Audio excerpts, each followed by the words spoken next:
Bonjour, bienvenue dans La foi prise au mot.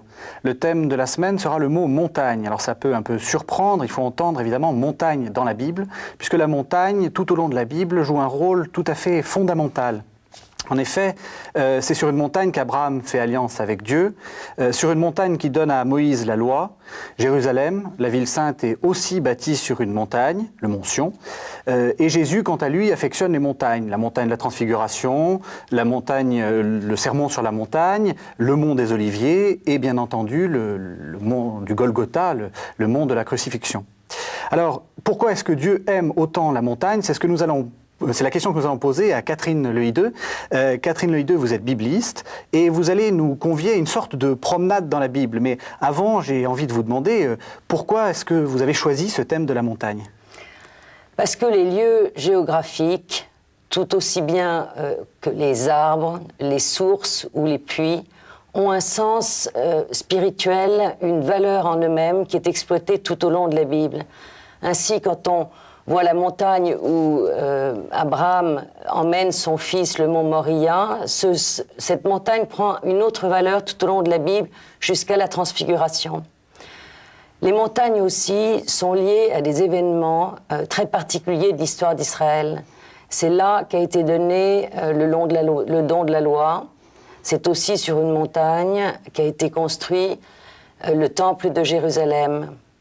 Alors, vous, quand vous travaillez la Bible, vous aimez faire des parcours bibliques, vous aimez prendre un thème le long de la Bible. Les gens ont l'habitude de prendre la Bible livre par livre. Vous cassez cet ordre. Pourquoi ? Nous, on aime se balader tout au long de la Bible parce que on découvre un approfondissement et une couleur dans le texte qui est tout à fait différente.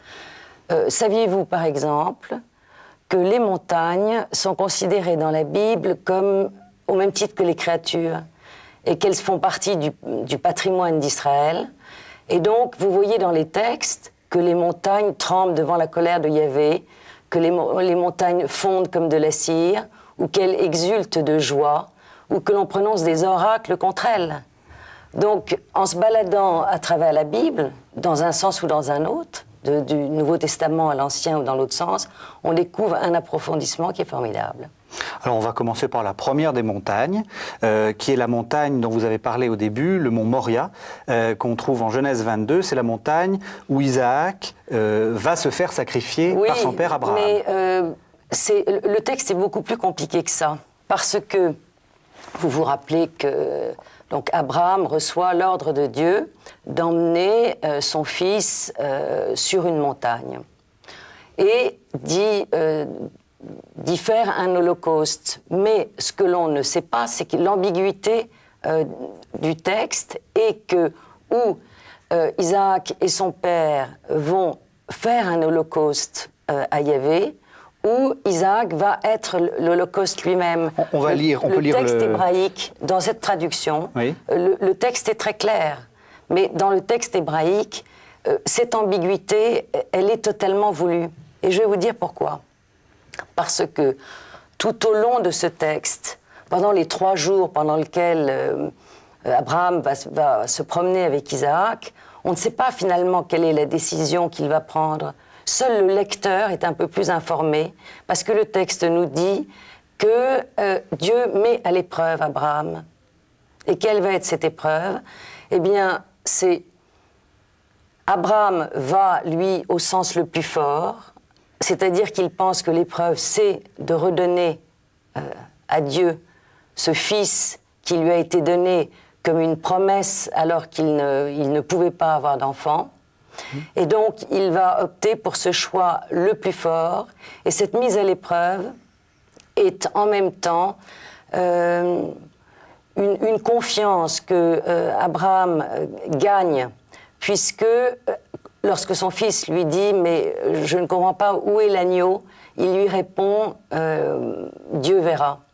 Donc vous voulez dire que lorsque le traducteur, là je prends la Bible de Jérusalem, dit « Prends ton fils, ton unique, que tu chéris Isaac, et va-t'en au pays de Moria, et là tu l'offriras en holocauste », c'est le traducteur qui fait une hypothèse. Le traducteur ne prend pas en compte l'ambiguïté qu'il peut y avoir dans le texte hébraïque, qui est, par exemple, lui offrir ou l'offrir en. Est-ce que c'est lui offrir un holocauste ou est-ce que c'est l'offrir en holocauste? Et c'est volontiers, c'est volontairement que le texte garde cette ambiguïté. Et donc, c'est Abraham, selon vous, qui fait une hypothèse sur Dieu. Abraham fait une hypothèse sur Dieu en pensant que Dieu lui a donné le don le plus grand, tout à fait inattendu, et que ce sacrifice va être cette mise à l'épreuve et aussi de redonner à Dieu le Fils qu'il lui a donné. Et on voit, et en redonnant ce Fils que Dieu lui a donné, donc ce don et ce contre-don, ça va être une constante sur la montagne. Et c'est tellement clair que Abraham baptise cette montagne d'un nom. Il l'appelle, au départ, il lui a dit la montagne que je vais t'indiquer. Mais il ne lui a pas donné de nom sur cette montagne. Or, Abraham l'appelle Moria. Ça veut dire que Dieu voit, que Dieu est vu et que Dieu pourvoit. Ce qui veut dire pour Moïse, pour Abraham, que cette réciprocité du don a permis que Dieu le voie, mais que Dieu ait vu, que lui aussi l'a vu. Et donc que Abraham comprenne mieux finalement quelle attitude il faut avoir envers Dieu, que c'est pas forcément, il ne faut pas sacrifier ce qu'il y a de plus, il ne faut pas sacrifier les dons de Dieu d'une certaine façon. Il fait une mauvaise interprétation sur Dieu. Il faut redonner à Dieu le don qu'il lui a fait, et en redonnant à Dieu Isaac, il permet à Isaac de devenir ce que Dieu attend d'Isaac, c'est-à-dire qu'il soit un homme sur lequel s'attache cette promesse et cette bénédiction, et qu'il devienne un homme qui va vivre sa vie. Et si vous voulez, ce qui est assez étonnant, c'est que il y a donc sur cette montagne, il y a tout le temps il y a des mêmes constantes. C'est toujours un lieu où on offre un sacrifice. Quelque part, c'est toujours une mise à l'épreuve. C'est un lieu de rencontre de Dieu. Et l'expérience que Abraham fait, c'est que le Dieu qu'il rencontre, c'est le Dieu de la vie, c'est le Dieu des bénédictions, et c'est le Dieu qui pourvoit. Alors, on dit souvent que Moria, c'est aussi la montagne du temple. Alors, David a vu cette montagne de Moria, il l'a vue comme la montagne de Jérusalem. Et pourquoi, à votre avis? Parce que sur cette montagne, il va se passer encore énormément de choses. Lesquelles?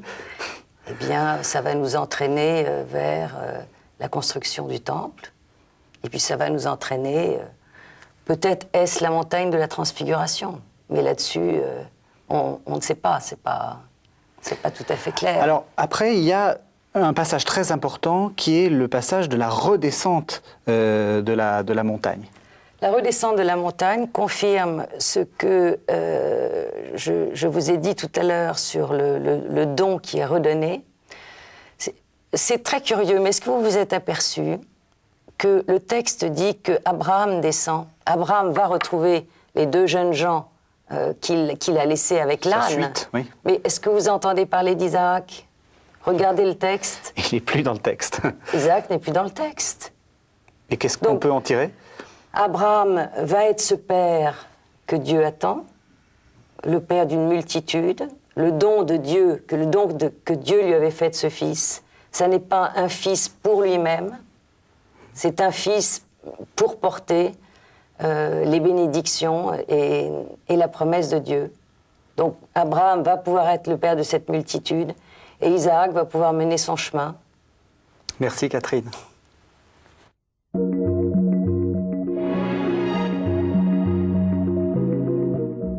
Catherine, après avoir vu le mont Moria, où Abraham a failli sacrifier son fils, envisageant une autre montagne très importante, qui est le mont Sinaï. Première question, ça se trouve où le Sinaï? Le Sinaï, c'est très difficile de le localiser.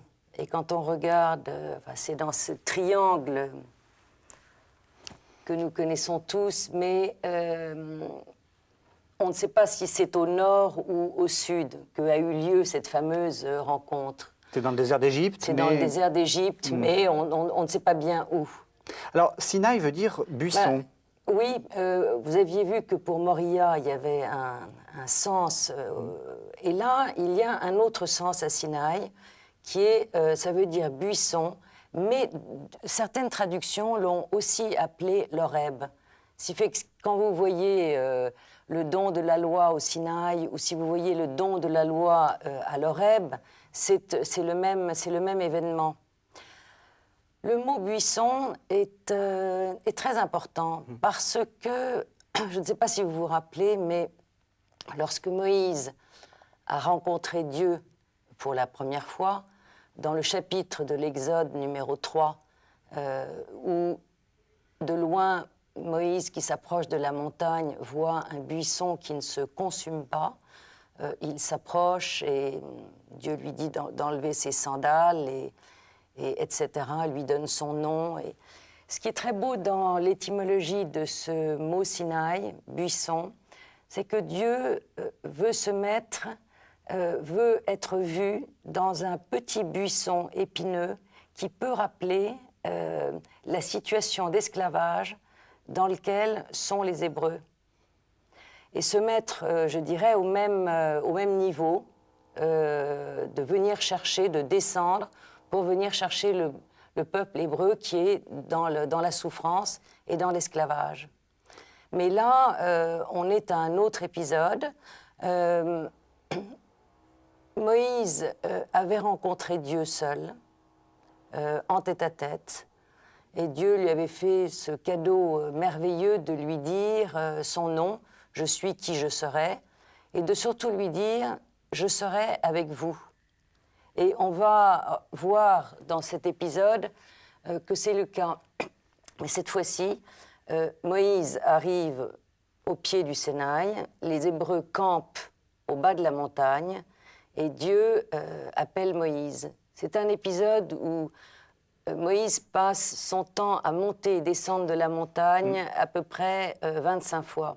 C'est là où on voit aussi l'intérêt de la montagne. Dieu est un peu en dessus et il faut qu'il y ait un intermédiaire. Et cet intermédiaire, c'est Moïse. Alors c'est très intéressant que vous disiez ça parce que le texte renforce formidablement le fait que Moïse soit le seul interlocuteur qui puisse monter en haut de la montagne, recevoir de Dieu, je dirais, ces consignes qui vont devenir les clauses de l'Alliance, et avec le droit de les retransmettre au peuple.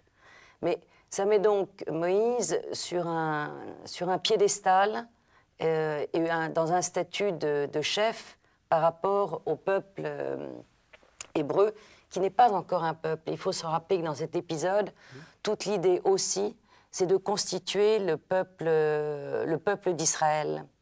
Alors, ils sont au pied de la montagne, comme on nous le dit dans le texte. Moïse est appelé par Dieu, Dieu lui rappelle qu'il a transporté ce peuple d'Israël, et l'image est très belle, sur des ailes d'aigle, et qu'il lui a fait parcourir, qu'il a sorti de l'esclavage pour l'emmener dans un pays qu'il va lui donner, et qu'il a décidé à condition que ce peuple l'écoute, d'en faire un peuple saint et un peuple de prêtres.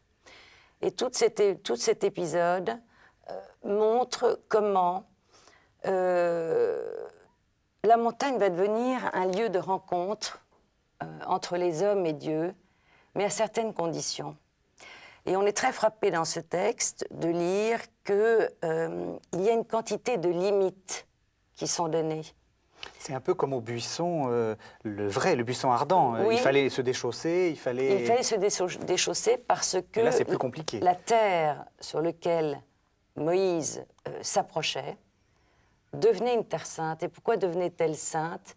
Elle devenait sainte parce que lorsqu'on est en présence de Dieu et qu'on dialogue avec lui, quelque part, rend le lieu et la situation sainte. Mais pour s'approcher justement de cette sainteté, il faut, comme je vous disais tout à l'heure, des limites. Vous savez que le mot sainteté veut dire séparation. C'est-à-dire que quand Dieu crée, il sépare. Et quand il sépare, on peut penser qu'il peut rendre saint, S-A-I-N-T. D'accord ? Et donc, la manière d'accéder à Dieu, c'est aussi dans certaines conditions. C'est pour ça qu'il y a énormément de consignes qui disent au peuple, ils n'ont absolument pas le droit de s'approcher de la montagne. Celui qui s'approche de la montagne, il peut mourir. Celui qui s'approche de celui qui s'est approché de la montagne, lui aussi, on peut le lapider. Et tout ça, c'est pour montrer, d'une part, la transcendance de Dieu et la manière dont on peut l'approcher et la manière dont on peut soi-même se sanctifier. Pour s'approcher de cette montagne, Moïse dit il faut que tout le peuple se lave, qu'il se lave, qu'il jeûne et surtout aucun rapport avec les femmes pendant 3 jours. C'est, si vous voulez, comme un début d'une liturgie. Parce que là, nous en sommes qu'à la préparation. Le peuple se met pendant 3 jours à se préparer pour se mettre dans la condition d'entendre ou de voir Dieu. Et à ce moment-là, il y a cette théophanie, ça veut dire cette l'apparition de Dieu, oui. Manifestation de Dieu qui se fait toujours dans un bruit de trompette. Et là, on voit que les montagnes tremblent. Vous voyez ce que je vous ai dit tout à l'heure. Mais les montagnes participent à tout cet événement. Elles tremblent de feu, elles tremblent de la crainte du Seigneur. Et Moïse monte et descend. Tout ça se fait au son des trompettes. Et à ce moment-là, Dieu va parler pour donner la loi. Alors, juste avant que vous expliquiez ça, on voit bien l'intérêt de la montagne, c'est que presque visuellement, il y a cette séparation, puisque la montagne, il y a le bas, il y a le haut, et donc faire une apparition sur la montagne, c'est donner des degrés de sainteté. C'est un peu ça ? C'est exactement ça. C'est comme si on marchait, il y avait des échelons à franchir. Et ce qui est tout à fait étonnant toujours dans ces textes, si on est attentif, c'est qu'on parle de voir Dieu sur la montagne. Mais qu'est-ce que le peuple va voir de très loin ? Ils vont avoir le droit de s'approcher au bas de la montagne. Ils vont voir du feu, ils vont voir de la fumée, ils vont entendre du bruit et ils vont entendre Moïse qui parle avec Dieu. Le texte ne dit pas « Dieu parla à Moïse ». On dit « Moïse s'entretenait avec Dieu ». On imagine presque en tête-à-tête. Mais donc, le peuple, il ne voit rien, mais il entend. Et il y a quelque part, dans la montagne, toujours, une espèce de résonance entre... Il y a quelque chose à voir qui dit quelque chose sur Dieu et qui dit sur l'humain, mais ce qui est à voir passe par l'entendre, par un entendre. Le don de la loi est donné, et c'est à ce don de la loi que le peuple va conclure l'alliance en disant « tout ce qui nous a été dit, nous le ferons ». Et en appliquant ce décalogue, le peuple va pouvoir être libre, dans le sens profond du terme. Merci Catherine.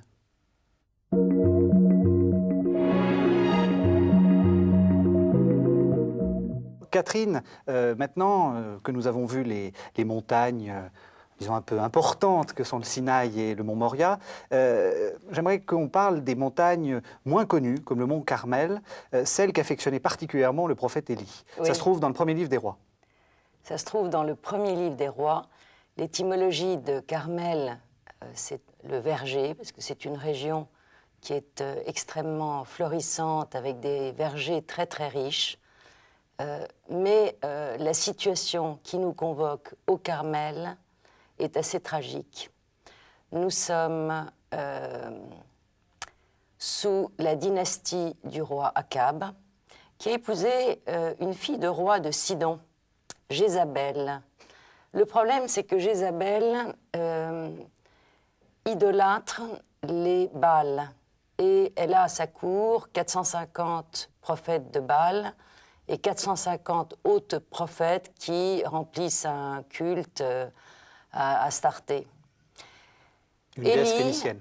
Une déesse phénicienne, oui. Élie est... il s'annonce comme le seul prophète d'Israël, mais ce n'est pas le cas. À vrai dire, Jézabel poursuit les prophètes d'Israël qui se cachent dans des grottes. Et vous verrez que ces grottes vont avoir une influence assez considérable. La grotte et Élie, ça va donner plus tard, ça va être le début du monachisme. Donc Élie, c'est le seul courageux, d'une certaine façon. Élie, c'est le seul courageux. Son nom veut dire vers Dieu. Et il a la réputation d'être très zélé, c'est-à-dire qu'il ferait n'importe quoi. C'est pas le cas dans ce qu'on va voir, mais il ferait n'importe quoi c'est un craignant Dieu, pour que son Dieu soit reconnu comme l'unique Dieu. Alors qu'est-ce qu'il va faire? Alors ce qu'il va faire, c'est qu'on est dans une situation où le peuple ne sait plus s'il va aller vers Baal, ou vers le Dieu d'Israël. Et Élie demande à Akab, le roi d'Israël, de convoquer toute l'assemblée du peuple avec les 450 prophètes de Baal. Et il lance en quelque sorte un défi aux prophètes de Baal en leur disant, écoutez, on voudrait bien savoir finalement qui est le vrai Dieu. Alors voilà ce qu'on va faire. Chacun, vous les 450 et moi tout seul, nous allons prendre un jeune taureau, le préparer, le dresser sur l'autel et on va l'immoler, mais on n'allumera pas le feu sur le foyer parce que c'est le Dieu qui répondra par le feu qui sera Dieu. Les prophètes de Baal préparent, d'épaissent, font exactement tout ce que fera après Élie et commencent à invoquer le matin Baal. Ô Baal, réponds-nous, ô Baal, réponds-nous, ô Baal, réponds-nous. Quelques heures après, Baal n'a toujours pas répondu et il commence à faire une petite danse en pliant à genoux. C'était une danse qui était connue, une danse religieuse, et Baal ne répond toujours pas. Élie se moque un peu en disant « Mais attendez, peut-être qu'il est parti en voyage. » Ou alors il est crevé, il est allé prendre du repos, ou il n'entend pas, il est peut-être un peu sourd. Les autres s'en donnent, vont jusqu'à se taillader, les 450 prophètes se tailladent la peau avec des épées, vaticinent jusqu'au soir. Baal n'a pas répondu.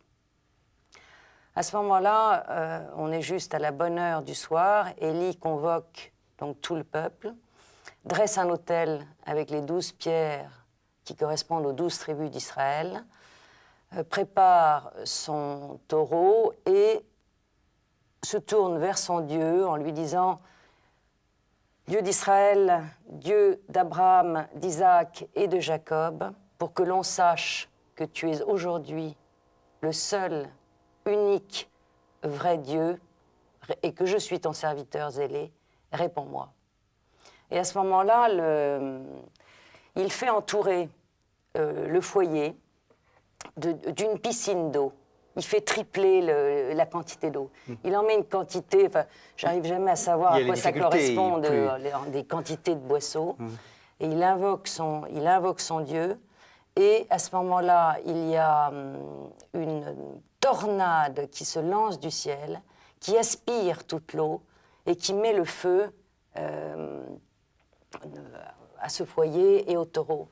Et à ce moment-là, le peuple entier, Élie avait dit « Montre-leur que tu es un Dieu qui convertit les cœurs. » Et au moment où le foyer s'enflamme, le peuple entier dit « le Dieu d'Israël est le seul et unique Dieu et se prosterne et tombe à genoux. Alors, dans cet épisode, la montagne est un peu le lieu du match, et du match vainqueur de Yahvé. Mais dans l'autre épisode qui suit, c'est pas du tout ça. Élie est plutôt... Parce que là, on luttait contre l'idolâtrie. C'était vraiment ça l'enjeu, parce que les montagnes sont des lieux où on idolâtre. La plupart des rois l'ont fait. Dans un autre épisode, toujours Élie est donc poursuivi. Ça se trouve toujours dans le livre des rois. Oui, mais c'est au chapitre 19. Élie est pourchassé par Jézabel, qui lui a dit « Moi, vivante, toi, t'es mort ce soir. » Donc, il fuit au désert, et là, il veut se suicider. Il dit à Dieu « Écoute, je ne suis pas meilleur que mes pères, reprends ma vie. » Miraculeusement, il se couche, il met sa tête sur une pierre. Miraculeusement, un ange lui amène de la nourriture et lui dit « Dors, mange, bois. » Il lui dit ça à plusieurs reprises. « Ton voyage va être long. » Et en fait, Élie, on ne le sait pas dans le texte, mais il part pour l'Horeb ou le Sinaï. Dieu lui dit « Qu'est-ce que tu fais, Élie ?» Il dit « Je suis un Dieu zélé, je reste le seul prophète à te défendre, mais ils en veulent à ma vie. » Et dans ce découragement total, Dieu lui dit « Sors de ta grotte, je vais passer. » Et là, il y a, je crois, le plus beau moment, enfin, le moment le plus émouvant de la Bible, où, vous savez, on avait toujours vu Dieu se manifester dans des théophanies, avec bruit et tremblement. Comme au Sinaï. Comme au Sinaï. Et le texte dit il y eut un grand ouragan, si fort qu'il fendait les montagnes et brisait les rochers, en avant de Yahvé. Mais Yahvé n'était pas dans l'ouragan. Et après l'ouragan, un tremblement de terre. Mais Yahvé n'était pas dans le tremblement de terre. Et après le tremblement de terre, un feu. Mais Yahvé n'était pas dans le feu. Et après le feu, là il y a le plus beau mot de Lévinas, la voix d'un fin silence. Est-ce que vous imaginez ce que ça correspond? La voix d'un fin silence. Il sait que Dieu est là et Élie est debout et il peut maintenant repartir en mission qui est d'aller faire un autre prophète que lui, d'aller mettre l'onction sur Élisée et de mettre l'onction sur 2 autres rois. Donc c'est quasiment une expérience mystique, c'est une expérience monastique, spirituelle dans le silence, dans l'isolement. Tellement forte, mais tellement forte, que c'est ça qui a donné lieu, les carmélites. Vous voyez, ces ordres monastiques qui vivent dans le silence sont basés sur ces règles. Sainte Thérèse d'Avila, c'était les règles d'Élie. Enfin, c'est la manière dont Élie appréhendait Dieu. Merci Catherine.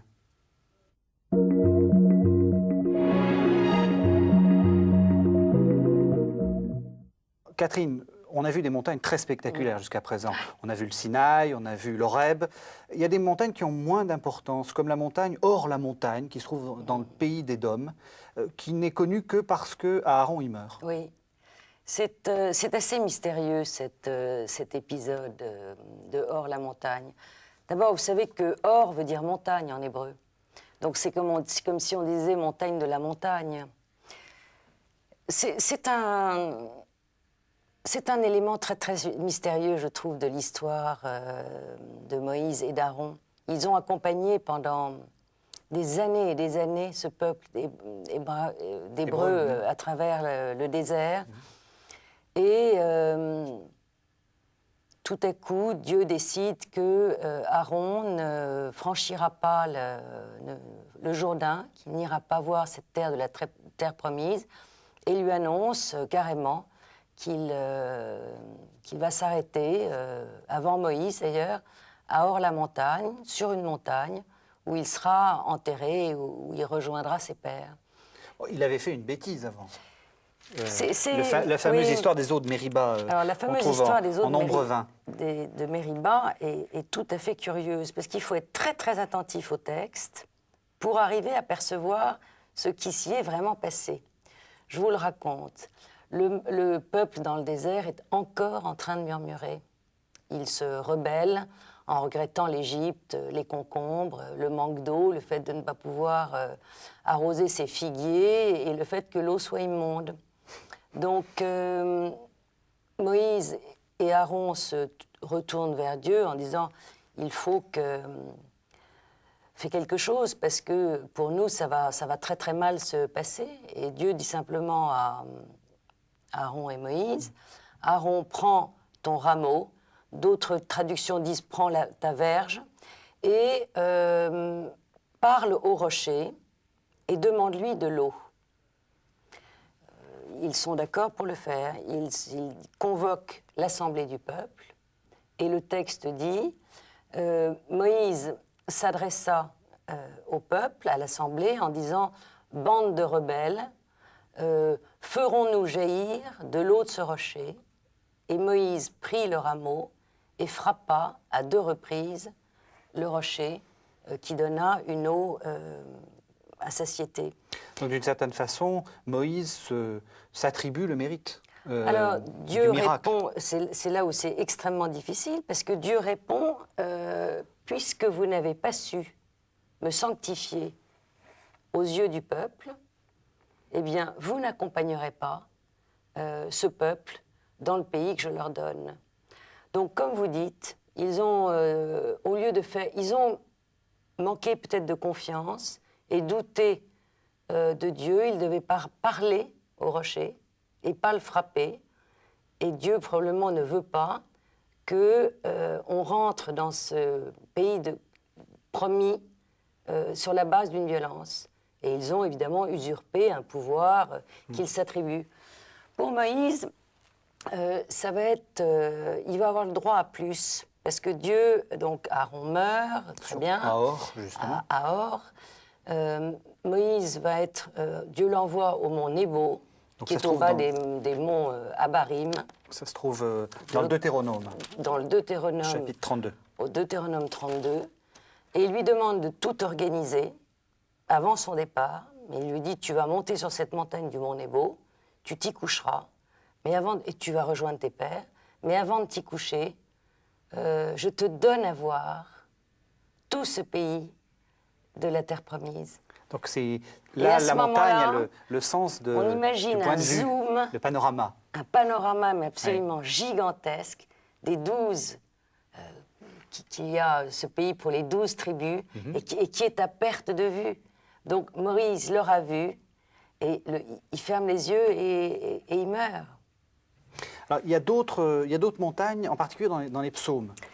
Oui. Alors, dans le psaume, par exemple, 68, 16, 17, on parle de la montagne de Bashan.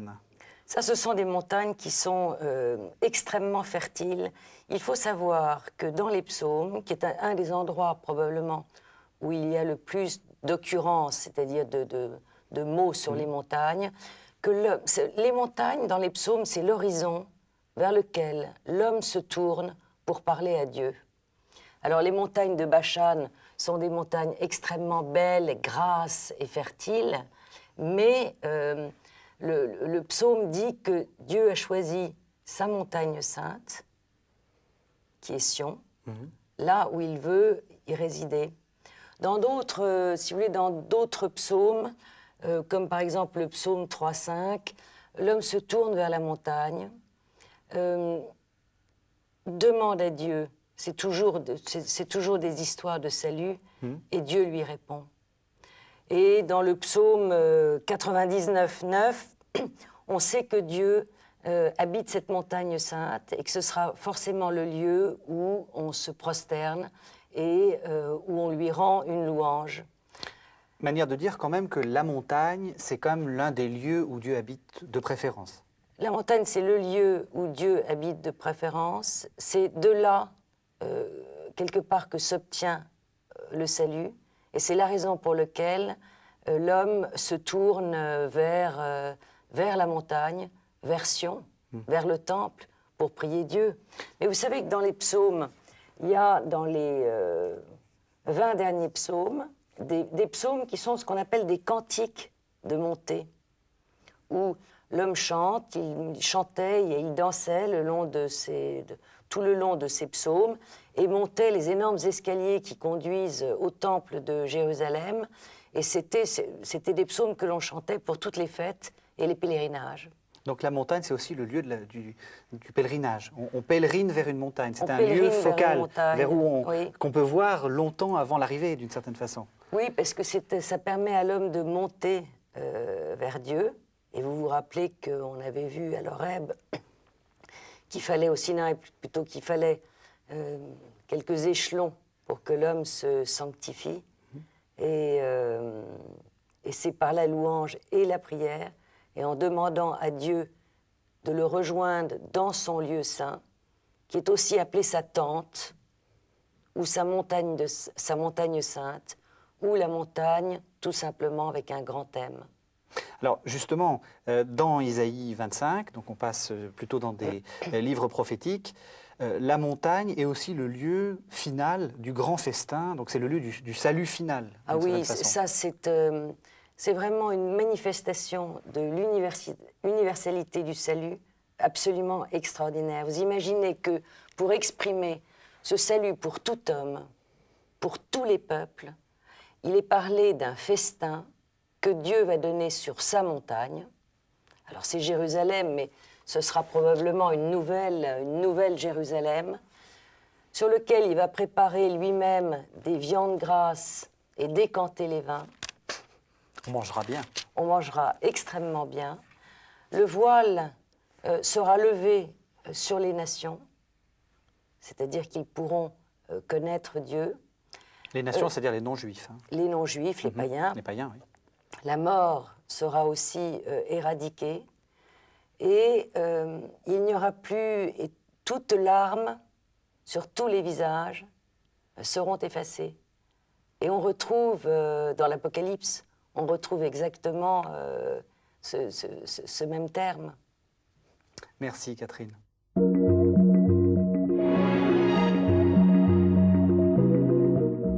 Catherine, nous allons parler de la montagne dans le Nouveau Testament. Quel est le rôle qu'a la montagne dans le Nouveau Testament ? La montagne, c'est très intéressant dans le Nouveau Testament parce que ça va être le miroir qui permet d'identifier Jésus, Christ, comme Messie et Fils de Dieu. Autrement dit, tous les épisodes que nous avons vus dans l'Ancien Testament qui concernaient la montagne, Jésus va, lui, les incarner à la perfection. Les revivre. Ou les revivre les en ce qui concerne, vous vous rappelez, le sacrifice, le juste culte.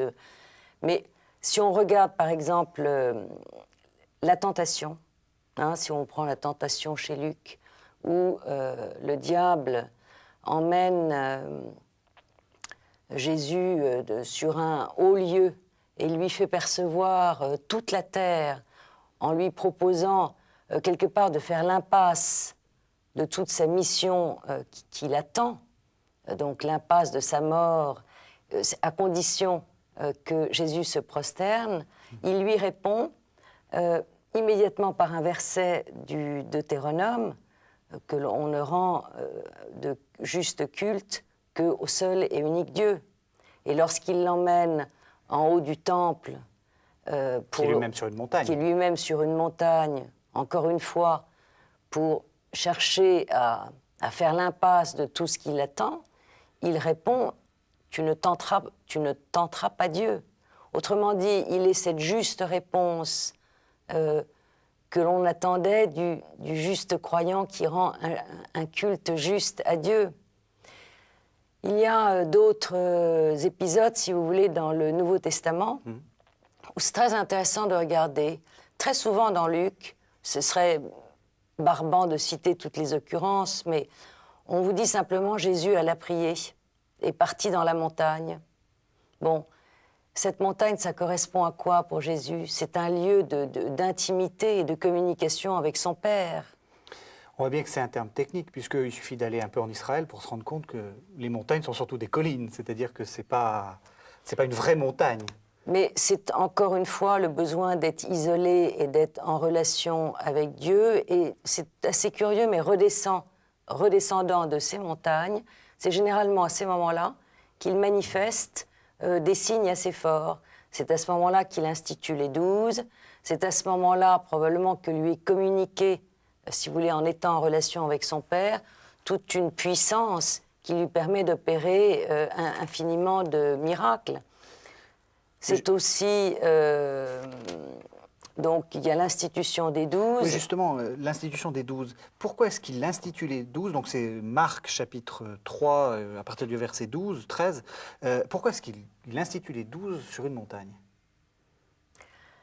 Moi je crois que ça a un sens, mais si vous voulez, on le verra à la fin, parce que la dernière chose qu'on veut regarder, c'est aussi un rendez-vous sur la montagne. Si vous êtes d'accord. Donc une autre montagne très importante. Alors une autre montagne très importante, c'est là où a lieu le sermon sur la montagne. Qu'est-ce que Jésus va enseigner là? Il enseigne une nouvelle radicalité et une exigence absolument totale. Et quand je vous disais que ça le qualifie, c'est que cette exigence dont il parle d'être miséricordieux comme son Père est miséricordieux, c'est lui-même qui va l'incarner dans le don de lui-même, où il va se montrer Messie et Fils de Dieu. On a encore une autre manifestation extrêmement précise qui a lieu sur la montagne, c'est à la Transfiguration, où il est avec quelques disciples qu'il a emmenés avec lui, et son visage se retrouve transfiguré. Il a à ses côtés l'Ancien Testament avec Élie, avec Moïse, et les prophètes avec Élie. Et Dieu, à ce moment-là, dit simplement « Celui-ci est mon fils bien-aimé, écoutez-le ». Donc on se rend compte qu'il y a entre la montagne, ce qui va advenir à Jérusalem, parce que le contexte de la transfiguration, c'est la montée vers la passion. C'est avant la troisième annonce de la passion. Et on sent donc qu'il y a un lien extrêmement fort entre ce qui vient de se passer sur cette montagne, ce corps transfiguré, cette annonce du Fils de Dieu, et l'annonce aussi d'un nouveau temple. D'un autre culte. Ça aurait pu se passer ailleurs que sur une montagne. Pourquoi est-ce qu'il a fallu que Marc, par exemple, Marc 8, le mette sur une montagne? Parce que ça récapitulait, puisque Jésus est là pour approfondir et rendre parfait tout ce qui a été fait dans l'Ancien Testament. Ça récapitule, si vous voulez, tout ce qui a été fait de ce sacrifice de la montagne de Moria, ce que nous avions vu. Cette fois-ci, ça n'est pas Isaac, ça va être Jésus. Mais tout ce qui avait été annoncé dans les prophéties de l'Ancien Testament vont s'incarner dans la personne de Jésus.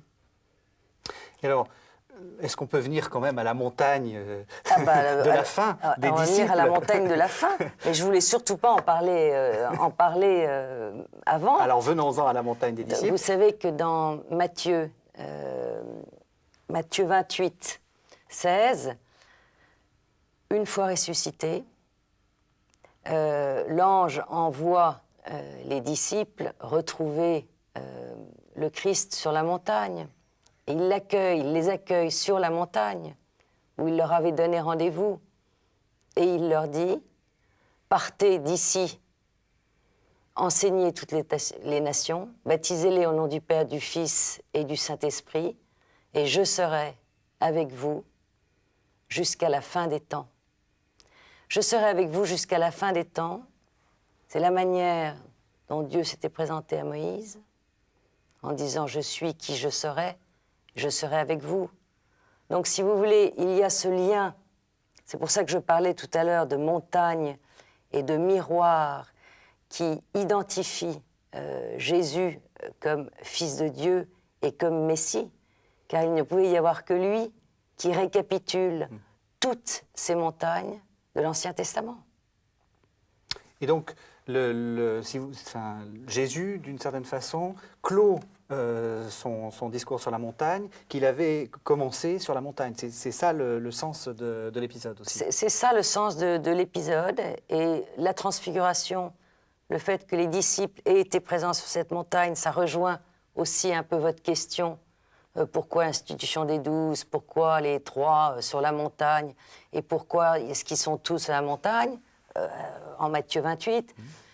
C'est que la transfiguration a un rôle très important pour nous. C'est que, à travers ces témoins, ces hommes témoins de la transfiguration du Christ, nous sommes appelés, nous aussi, à rejoindre ce chemin de sainteté et de sanctification. Alors, dernière question pour conclure, à la fois sur le Nouveau Testament, mais aussi sur tout le parcours qu'on vient de faire. Quelle est pour vous l'idée principale de ce thème de la montagne? Qu'est-ce qu'il faut retenir de la montagne? Quand on voit une montagne dans la Bible, comment il faut l'interpréter? Pour moi, c'est un parcours où le regard de l'homme est très sollicité. Et ce regard ne peut passer que par une écoute. Et quand on a fait ce chemin que nous venons de faire ensemble à travers toutes ces montagnes, on s'aperçoit que pour que le regard soit décilé, il faut entendre, qu'une fois qu'on entend, on voit mieux et qu'on pourra peut-être voir face à face. En tout cas, que Dieu nous voie. Merci Catherine. Merci à vous.